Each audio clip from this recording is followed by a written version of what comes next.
Thor, the god of thunder, versus Thor, the god of thunder. It's two Asgardian warriors with two trusty hammers, with two nasty swings, and two powerful lightning blasts. Yeah, they're the same character, but who's coming out on top in a fight? Well, today we're going to analyze their strengths and weaknesses, their powers and abilities, their hammers and their lightning, all of it, to find out who wins in the battle arena. Cue the music.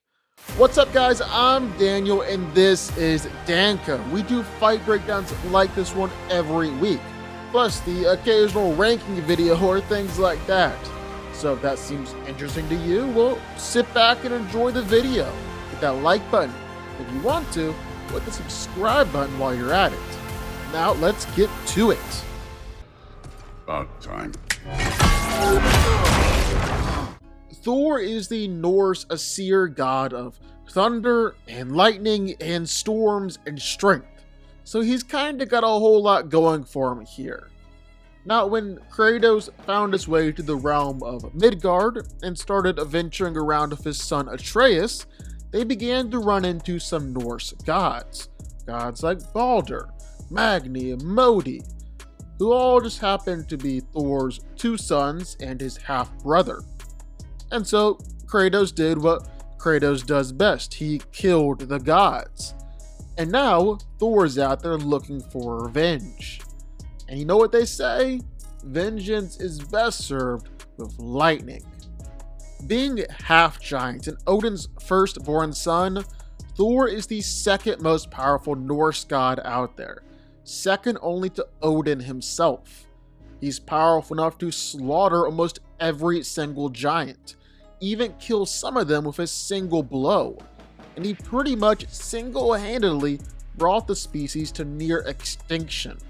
Only the World Serpent was powerful enough to match up and fight against Thor, and their fight was legendary. Their fight was felt all over the Nine Realms, and it was so violent that it actually splintered Yggdrasil, the World Tree, a construct that transcends space and time and supports all of creation. And Thor was able to break it. And dude, it's not just that. Thor was actually able to punch the World Serpent and straight up send the snake back in time, which is something that Kratos couldn't even quite wrap his head around. Yeah, it's that crazy. And all that strength definitely translates over to how he fights Kratos too. At absolutely no point did Kratos manage to overpower Thor, while meanwhile Thor was pounding Kratos, straight up sending him miles away with some hits. Yeah, Thor is strong. And being the strongest and most powerful of the gods, safe to say that Thor is also ridiculously durable. At the very least, he's able to use that big gut of his to absorb some of the blows. He was able to take all sorts of attacks from Kratos and not really be injured by any of it, just easily shrug it off. Even some legit injuries, like getting impaled with spears or axes or swords. So yeah, Kratos might be a bit more reserved when it comes to legit killing gods in this game and going for that final killing blow, but he's still clearly not holding back here. As the god of the storms, Thor can obviously whip up some massive storms all around him. As the god of thunder and lightning, well, you can see where I'm going with that. He's got absolute control over electricity and lightning. He can rain down bolts of lightning all around him in a fight, manipulate lightning strikes to hit his enemies, and even straight up channel all that lightning through his hammer Mjolnir. Speaking of that hammer, Mjolnir is considered to be what you might call a super weapon. It's one of the most powerful weapons across all the Nine Realms. And when Thor starts swinging it around, especially when you combine lightning into the mix, well, Thor isn't just the mightiest warrior in all of Asgard. You could consider him to be the greatest warrior in any of the realms. He's been fighting for centuries. He's fought against countless powerful opponents. He's even single-handedly killed pretty much all the giants. Just wiped out an entire race of warriors. Thor is easily one of the most powerful gods out there. No question about it. No more fucking games!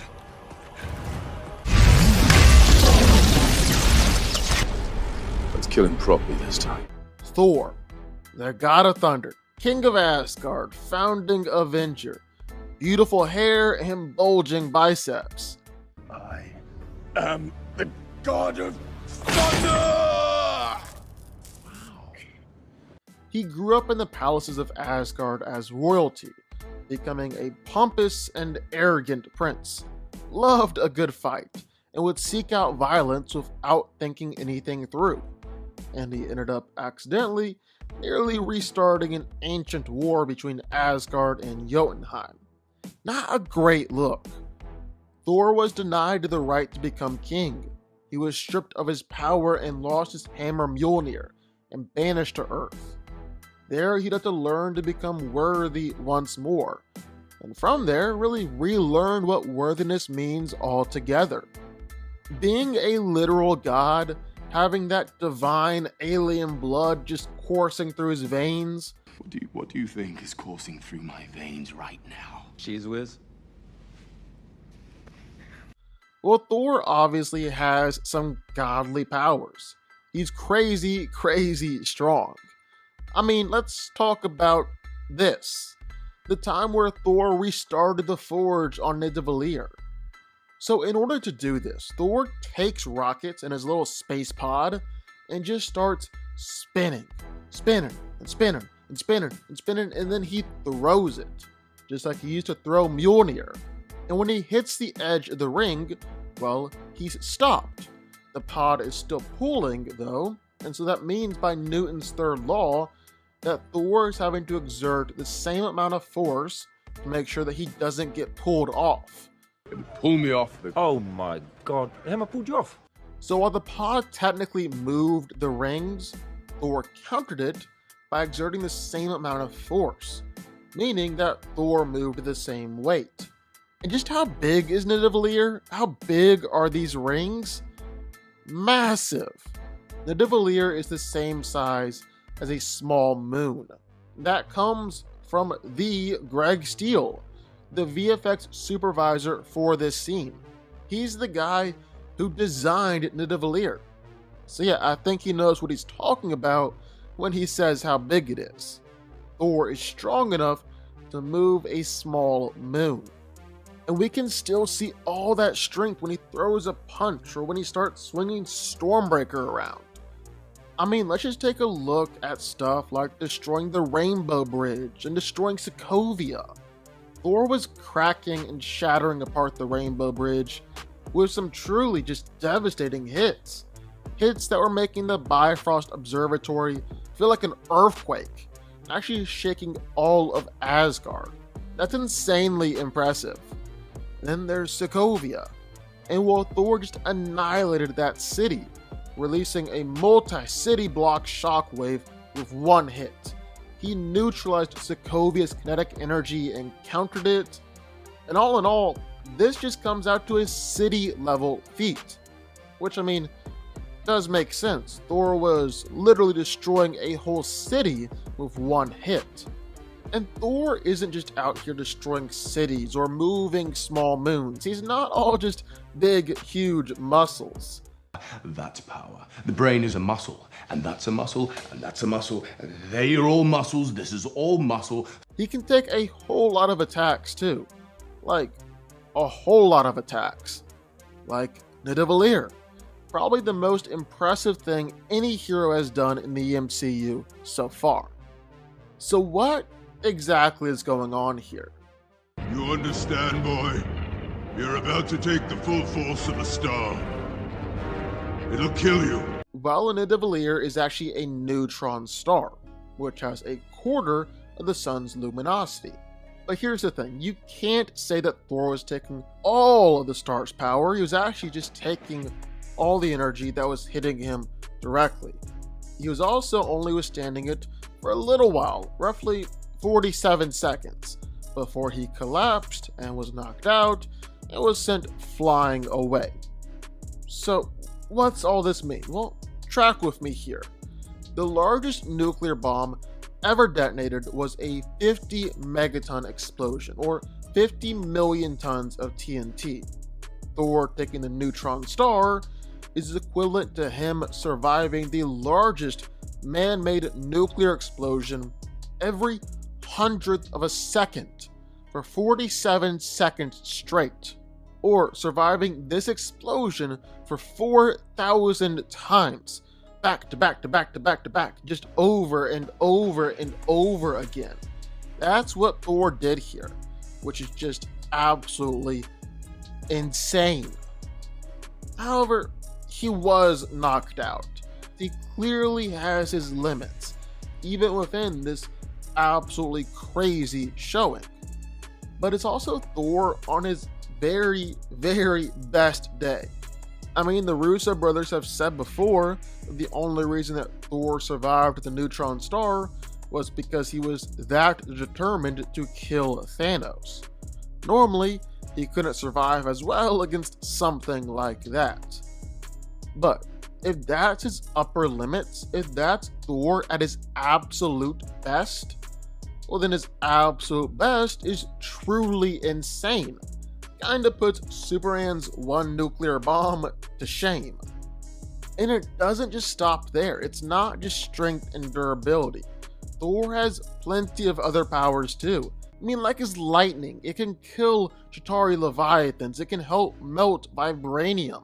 He can throw lightning out absolutely all around him, send Hulk flying, send Thanos flying, and all this is just really scratching the surface. I mean, the guy is creating massive storms all around him in an instant. But it's really when he combines his lightning and Mjolnir or Stormbreaker. That's when he's at his absolute best. And when he does that, well, the dude almost took out all of Jotunheim. Seriously, I'm not kidding. It was shaking the whole planet, cracking the ice layer of the ice world, and formed a giant canyon that dropped out to the depths of space. And it's not just that, because Thor actually created a canyon that was roughly 100 times the size of the Grand Canyon, the grandest of all canyons. The director even said that Thor had broke the floor of the planet apart with just one hit, with just one lightning blast. The damage that Thor has done, which is essentially breaking the very floor of the planet up. That's not even the strongest lightning bolt that Thor has ever created. Nah, he saved that one specifically for his sister. I mean, it completely consumed the palace, which is already like the same size as mountains. So pretty freaking impressive. And this time, I'm allowed to kill you. You're big. Fought bigger. So, who wins here? It's Thor versus Thor. Who's coming out on top? Well, let's break it down a little bit. Now, right off the bat, it is a little bit straightforward to compare these two characters. Because, I mean, they're the same character. They have the same powers, they have the same abilities, even have the same weapons. Makes our job a little bit simple. And this Thor has done some real impressive stuff, like moving the rings of Nidavellir and restarting the Forge. That's a moon level or small planetoid level strength feat. Thor clearly just has muscles to spare. It all translates over into how he swings that hammer too, using it to destroy cities, or even using it to fracture apart Jotunheim and bust up different levels of the planet. Meanwhile, this Thor isn't doing the same thing. He isn't lifting heavy objects or busting up all sorts of stuff with Mjolnir. It's said that he can destroy mountains with his blows. At the same time, it's been said that Thor and Mjolnir couldn't crack through some thick ice. So, like, what's up with that? No, Thor's best showing is him slaughtering all the giants, or fighting against Kratos, or sending Kratos flying miles away with one hit from Mjolnir. While Thor has done some slightly similar stuff, it's still kinda hard to compare Thor's best showings against, well, Thor's best showings. Same with durability. Thor has taken attacks from Kratos, and they didn't do much. In fact, Thor's attacks clearly do a whole heck of a lot more damage than the other way around. And on the other hand, well, Thor can take attacks from Thanos and Power Stone Blast to the head and be slammed all around by Hulk. But then there's the best thing he's ever done, taking the full-on force of a neutron star to the face. You can do the same thing here up and down, lightning and striking and speed and all of it. They've got the same powers, but Thor has more feats, and on the surface it looks like he has more impressive feats, just more spectacle and flash and everything.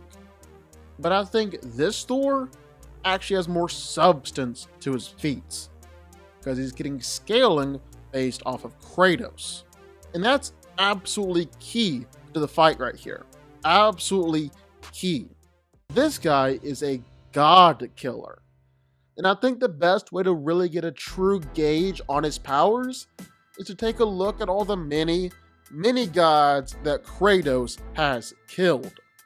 So in God of War, there are basically 3 different power levels or power groupings: Primordials, Titans, and the gods of Olympus. In the beginning, before anything was, there were the Primordials. These beings waged war on each other before the very concept of time existed. And out of this war came the Earth. And not just the Earth, but the whole universe itself. I mean, they were throwing punches around and literally creating the Big Bang. That's insane. And what's even crazier, Kratos killed some of these guys.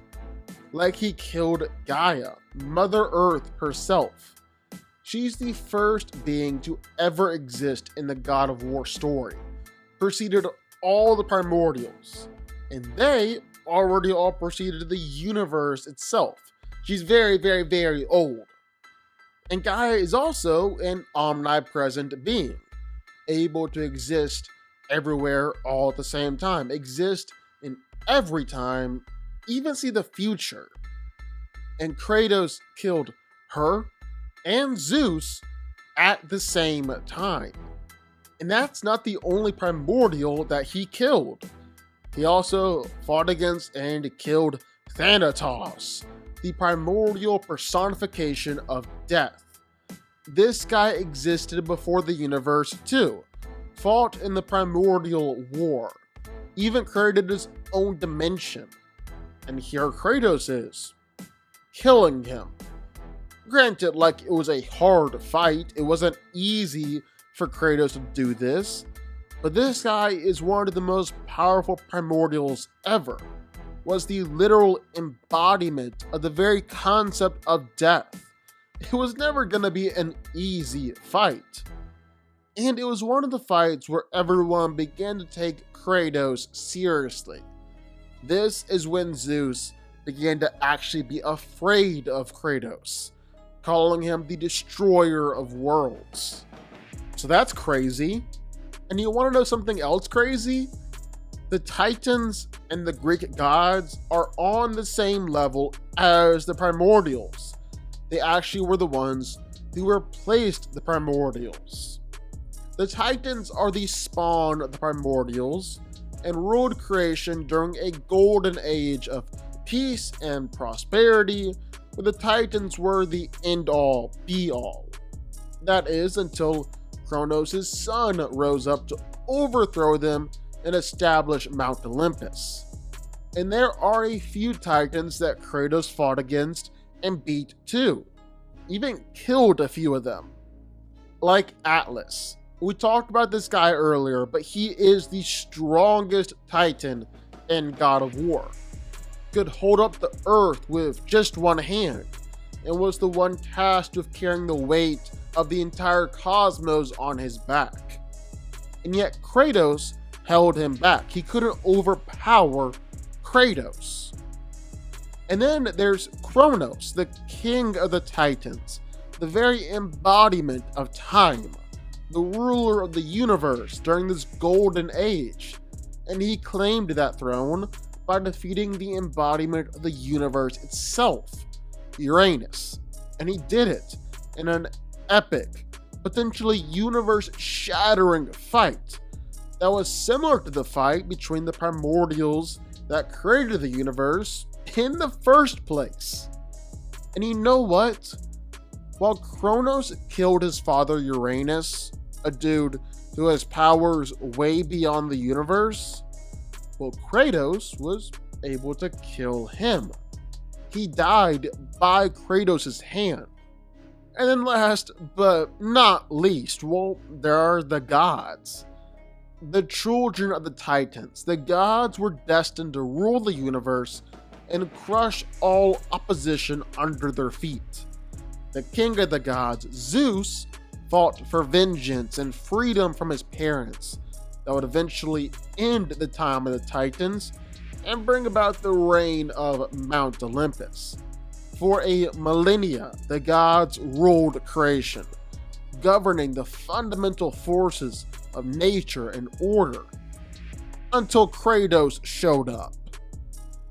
Now, Kratos managed to kill plenty of gods, but it's really impressive that he was able to take down the big three: Hades, Poseidon, and Zeus. Hades is the third most powerful god and god of war. He was even able to gobble up Atlas's soul and gain all of his power. So the way that Hades works is that his power increases with the more souls that he devours. And Kratos fought Hades centuries after the Great War. So that means that the version of Hades that Kratos was fighting was even more powerful than when Hades fought Atlas. And yet Hades still couldn't end up devouring Kratos' soul. Instead, it ended up being the other way around. And along with it, well, Kratos gained all the other souls that Hades had eaten. Poseidon is the second most powerful god, and while we don't really know a ton about him, we do know that he can kill a Titan with just one punch. He would have even killed Gaia herself if it wasn't for Kratos, if he hadn't gotten to Poseidon first. And then last but not least, Zeus, the most powerful being in God of War. He almost killed Gaia with just one lightning bolt. His mere anger can shake the entire universe. He created the Blade of Olympus, the most powerful weapon in the universe, and used it to absolutely obliterate the Titans. It's basically like the Infinity Gauntlet. You just gotta swing it around. You just gotta use it, and every being ceases to exist against it. It's pretty freaking crazy. But when Zeus was stabbed twice with the blade, he didn't die. It just made him mortal. That's how powerful Zeus is. And you know what? Kratos killed him. Kratos beat him. Kratos is out there just consistently beating universal level beings, even beings beyond the universe, beating the very gods and beings that were responsible for creating the universe in the first place. And Kratos is beating all of them. He's basically the reckoning. And Thor is fighting equally on par with Kratos, even outfighting and beating up on him. Like, Kratos can land a combo of punches on Thor and it won't do much. Then Thor can rock Kratos with just one punch and send him falling backwards. And it's not just Thor fighting against Kratos. because you can also look and see all of Thor's power in his fight against the World Serpent. Their fight was shaking the 9 realms. It was felt all across the universe. It was so violent that it splintered the World Tree, something that transcends space and time, and was supporting all of creation and the infinite realms and universes that make up God of War. Thor splintered and cracked the thing in his fight. Then the final punch straight up sends the snake back in time. I legit do not know how that's possible. You're breaking the space-time continuum with just your fist. But if Thor is able to do that, well, then that's so much more impressive than anything this Thor is ever gonna do. There's almost no question about it here. They're simply operating on 2 different tiers. The MCU and the God of War universe as a whole is nearly operating on 2 different tiers, much less Thor versus Thor.